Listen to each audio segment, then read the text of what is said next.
রাজধানীর গুলিস্তানের শহীদ মতিউর রহমান পার্কে অবৈধ স্থাপনা উচ্ছেদ অভিযান চালাচ্ছে যৌথ বাহিনী। পার্কের ভেতরে থাকা ভাসমান দোকানসহ বিভিন্ন অবৈধ স্থাপনা উচ্ছেদ করা হচ্ছে। ব্যবসায়ীরা জানিয়েছেন, সব সরকারের আমলেই টাকা দিয়ে এসব ভাসমান দোকান চালানো হতো।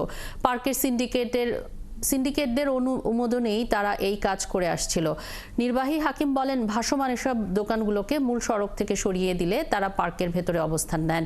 এর ফলে অভিযান ব্যর্থ হয়, সড়কে বিশৃঙ্খল পরিস্থিতির অবসান হয় না।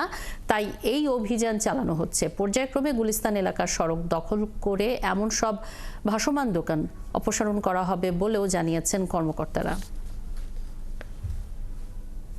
চলমান দোকান চাকার উপরে, মনে করেন আমি কতক্ষণ এখানে বসি, কতক্ষণ ওখানে বসি, মানে যেখানে আমার সুবিধা হয় আমি ওখানে বসি, কিন্তু কারো ক্ষতি করে বসি না, কারো দোকানের সামনে গিয়ে বসি না, কোনো রাস্তার মাঝখানেও বসি না। প্রত্যেকদিন গাড়ি রাখার জন্য পার্কে 50 টাকা করে দেওয়া লাগে। ওরা নেয়, একটা টোকেন নাম্বার দিয়ে দেয়, পরে গাড়ি আবার সেম বাইর করতে সময় ওই টোকেন নাম্বারটা লাগবে। এইভাবে নিয়ম। এই রাস্তা থেকে আমরা যখন প্রতিদিন 4 বার করে অভিযান চালাই, দেখি যে মুহূর্তে ওনারা চলে যায়, আবার কিছুক্ষণ পরে আবার আসে। তখন আমরা জানতে পেরেছি এগুলো ভিতরে ঢুকে।